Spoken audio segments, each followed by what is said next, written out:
आज था job searching का डे 12। तो डे 11 को मैंने शूट नहीं किया क्योंकि मेरी तबीयत ठीक नहीं थी।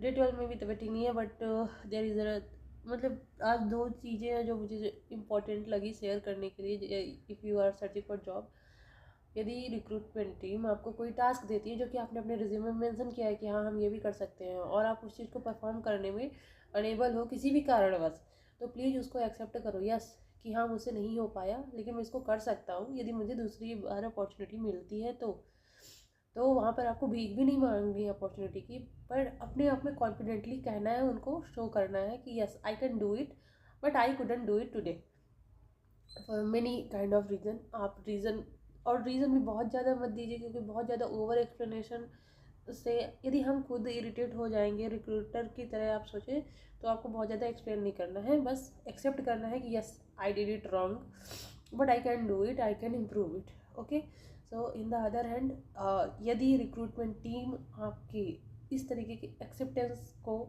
अपना रही है, समझ रही है, तो वो आपको दूसरी अपॉर्चुनिटी ज़रूर देगी। और जब यदि दूसरी अपॉर्चुनिटी मिलती है तो फिर डू एंड डाई वाले सिचुएशन होता है भैया, 100% देना है, there is no other option. ठीक है, तो मुझे भी दूसरी अपॉर्चुनिटी मिली। पहली अपॉर्चुनिटी में तो मुझे निकाल ही दिया गया था, लेकिन दूसरी अपॉर्चुनिटी मिली जैसे ही मैंने अपनी कमी एक्सेप्ट करी। तो आप भी पहली बात कमी एक्सेप्ट करो यदि कुछ गलती हो जाती है, और दूसरी बात, दूसरी अपॉर्चुनिटी मिलने पर डू एंड डाई की तरह अपना 100% देना है।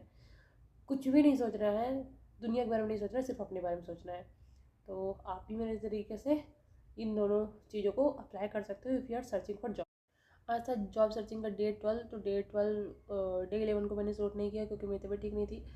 डे 12 में भी तबीयत ठीक नहीं है, बट देयर इज़ मतलब आज दो चीज़ें हैं जो मुझे इम्पोर्टेंट लगी शेयर करने के लिए। If you are searching for job, यदि रिक्रूटमेंट टीम आपको कोई टास्क देती है जो कि आपने अपने रिज्यूमे में मेंशन किया है कि हाँ हम ये भी कर सकते हैं, और आप उस चीज़ को परफॉर्म करने में अनेबल हो किसी भी कारणवश, तो प्लीज़ उसको एक्सेप्ट करो। यस, कि हाँ मुझसे नहीं हो पाया लेकिन मैं इसको कर सकता हूँ, यदि मुझे दूसरी बार अपॉर्चुनिटी मिलती है तो वहाँ पर आपको भीख भी नहीं मांगनी है अपॉर्चुनिटी की, पर अपने आप में कॉन्फिडेंटली कहना है, उनको शो करना है कि yes I can do it, but I couldn't do it today for many kind of reason. आप रीज़न भी बहुत ज़्यादा मत दीजिए, क्योंकि बहुत ज़्यादा ओवर एक्सप्लेनेशन से यदि हम खुद इरिटेट हो जाएंगे रिक्रूटर की तरह, आप सोचें, तो आपको बहुत ज़्यादा एक्सप्लेन नहीं करना है, बस एक्सेप्ट करना है कि yes I did it wrong but I can do it, I can improve it. Okay, so in the other hand, यदि रिक्रूटमेंट टीम आपकी इस तरीके की एक्सेप्टेंस को